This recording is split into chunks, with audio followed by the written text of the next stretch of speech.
El Procurador General de la República, Jesús Murillo Caram, aseguró que la detención de Miguel Ángel Treviño Morales es un gran paso rumbo a la paz nacional, pues contribuirá, y tiene toda la razón en ese sentido, a reducir la violencia. De visita en Guadalajara, en Jalisco, informó que en Zapopan fue capturado el pasado 10 de julio Víctor Hugo Delgado Rentería, apodado El Tornado, y uno de los líderes del cártel Jalisco Nueva Generación. Miguel Ángel Treviño había solicitado varios amparos para que fueran respetados sus derechos humanos. Hoy los 4 amparos que solicitó Miguel Ángel Treviño, que algún periódico ya había dado por buenos en la mañana, podrían ser desechados luego de que un actuario acudió a las instalaciones de la Subprocuraduría especializada en investigación de delincuencia organizada de la PGR, la CEIDO, donde certificó que el narcotraficante no ha sido incomunicado ni objeto de tortura o de malos tratos. El líder de los Zetas había presentado 4 demandas contra una presunta detención ilegal, imagínese usted, incomunicación, tortura y tratos crueles e inhumanos. La Procuraduría de Justicia de Morelos investigará el secuestro de 3 hombres y 4 mujeres ocurrido en el municipio de Huastepec. Aunque la denuncia inició en la delegación Iztacalco de esta capital, aclaró el procurador capitalino Rodolfo Ríos. Esto es lo que ocurrió, que estos 3 hombres, 4 mujeres junto con 7 niños fueron a Huastepec supuestamente para ver la compra de un terreno. Desaparecieron ahí, fueron secuestrados y los 7 niños fueron dejados en una camioneta en Puebla, en el estado de Puebla. El procurador capitalino dijo que la hija de una de las víctimas se enteró de los hechos mientras estaba de vacaciones, dijo, en Guerrero, y se trasladó a su domicilio en la delegación Iztacalco, donde levantó la denuncia. Se inicia una averiguación previa en nuestra Fiscalía Desconcentrada de Iztacalco, donde la hija de una de las víctimas presenta la denuncia de que sus familiares y otras personas, 7 adultos que iban acompañados de niños, sufren una desaparición, un levantón, ya no se encuentran, ya no regresan al lugar donde estaban. ¿Qué sucede esto en el estado de Morelos? Por su parte, autoridades de la Procuraduría de Justicia de Morelos descartaron el delito de secuestro porque hasta el momento los familiares de las víctimas no han recibido ninguna llamada para exigir rescate. Y yo no sé desde cuándo para configurar un delito de secuestro hay que tener una llamada de solicitud de rescate, pero bueno. Los subprocuradores de justicia en Morelos, Adriana Pineda Fernández y Rolando Bon López, confirmaron que hasta el momento carecen de información respecto al paradero de las víctimas porque mantienen su tesis de que Morelos solo pudo ser un estado de tránsito y que la privación ilegal de la libertad de esas personas no ocurrió en esa entidad. Pues no lo sabemos. La verdad no se sabe. Nadie lo puede saber. Escuchemos al subprocurador Rolando Bon López. Enfatizando.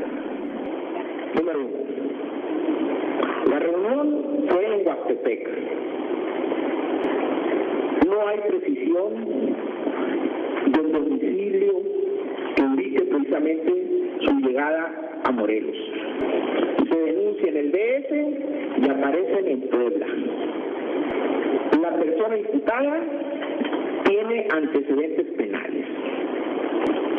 A nuestro favor, para la investigación, tenemos a la testigo de una niña menor de 13 años que ella también fue sujeta de esta privación de la libertad y que posteriormente, como lo mencioné, aparecieron en Puebla. Bueno, lo cierto es que sea quien sea, y hoy ocurrido en el estado que haya ocurrido, es hora de que los estados de la República y las autoridades federales se pongan de acuerdo y nos den respuesta ante este tipo de hechos.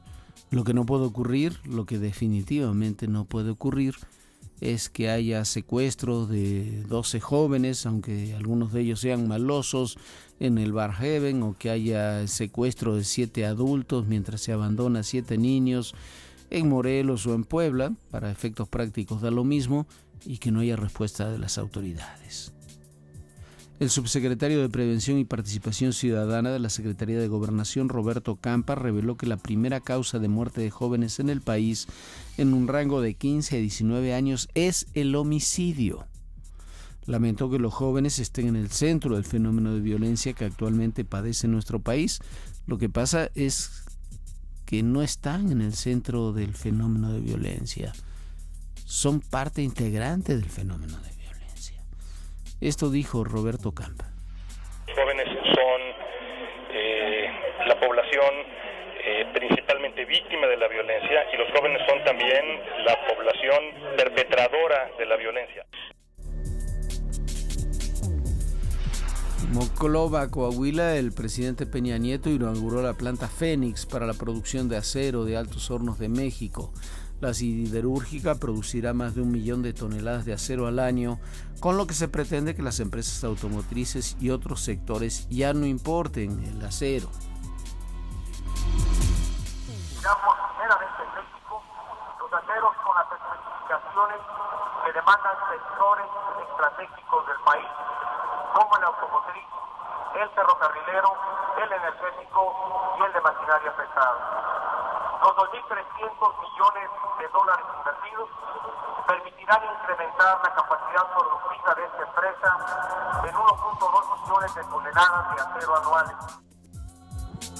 En el acto, el presidente instó a los empresarios a generar el marco propicio para que México demuestre sus capacidades y compita con los mejores del mundo. Al margen del Pacto por México, el Partido Acción Nacional presentó una iniciativa de reforma energética que modifica los artículos 25, 27 y 28 de la Constitución para que el capital privado nacional y extranjero entre a la industria petrolera. En la sede nacional panista, el dirigente del partido, Gustavo Madero, acompañado de los coordinadores de las cámaras de senadores y diputados, Jorge Luis Preciado y Luis Alberto Villarreal, subrayó que la propuesta establece que la propiedad de los hidrocarburos es y será de la nación.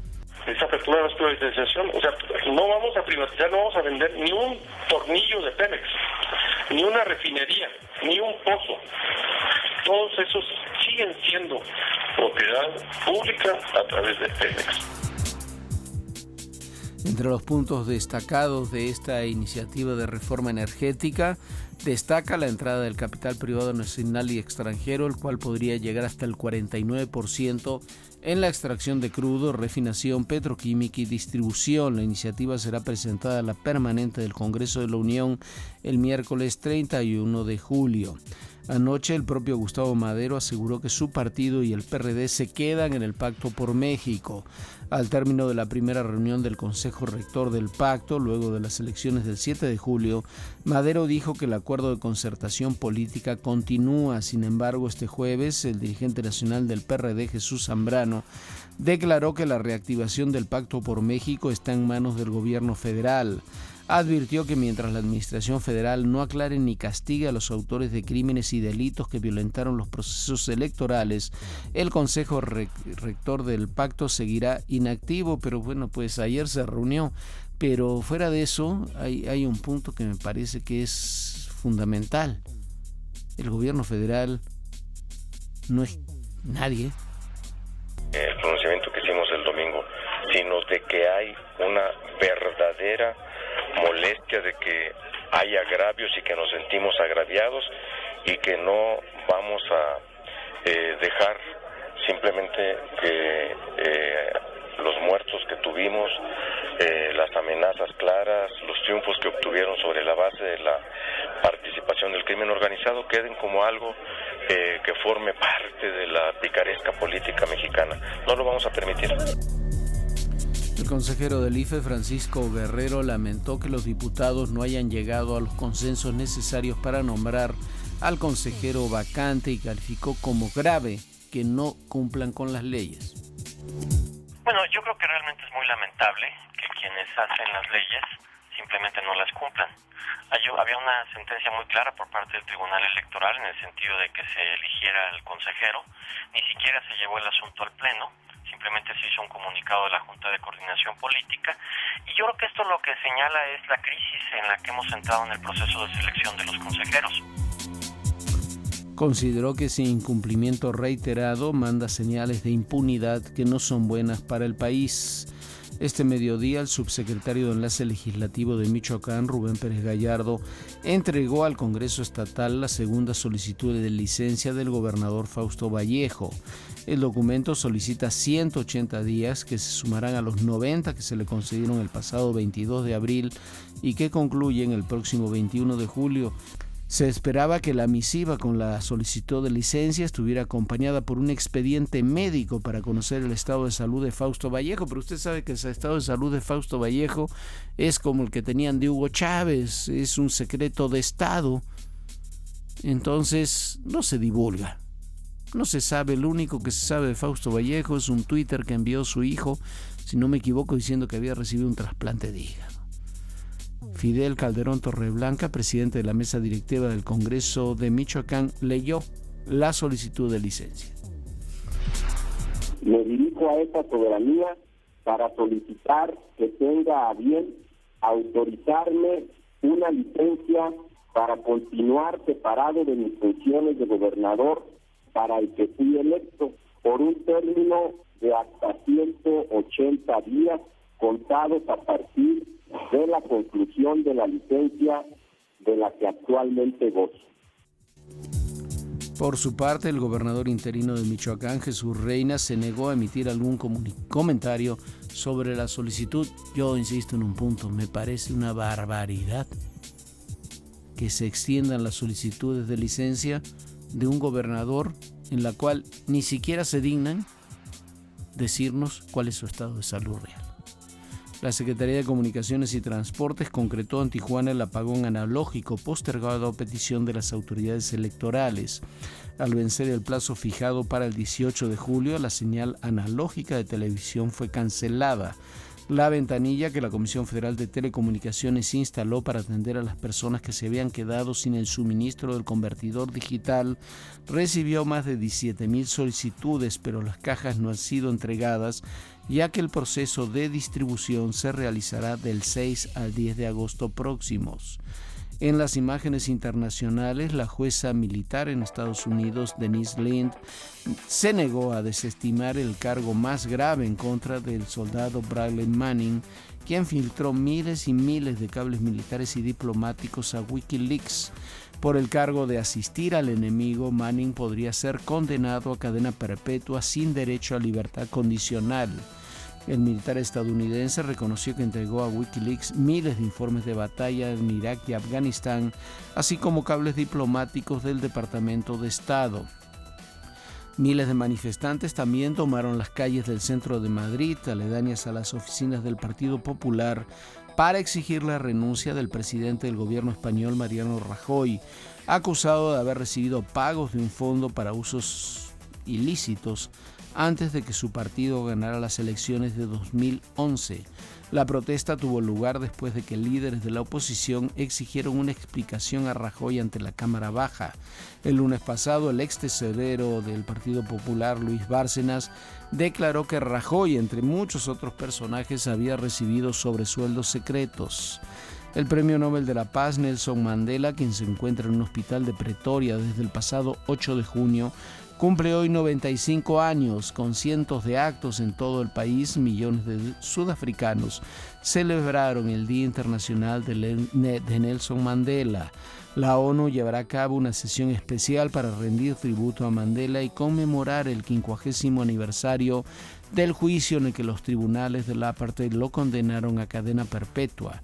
En tanto, el presidente sudafricano Jacob Zuma informó a través de un comunicado que la salud de Mandela está mejorando a un ritmo constante, al tiempo que lo felicitó por su cumpleaños. La ciudad estadounidense de Detroit, cuna de la industria automotriz local, se declaró en quiebra y pidió amparo legal ante esta situación, según documentos judiciales. El gobernador del estado de Michigan, Rick Snyder, indicó en una carta que acompaña el expediente presentado ante la justicia que los habitantes de Detroit merecen un plan que les permita salir de la espiral que los arrastra hacia servicios públicos cada vez peores. El mes pasado, Detroit anunció que entraría en moratoria sobre una parte de los $18.500 millones que debe. La bancarrota permitirá que la ciudad sea refrendada por la justicia, así como buscar acuerdos con sus acreedores.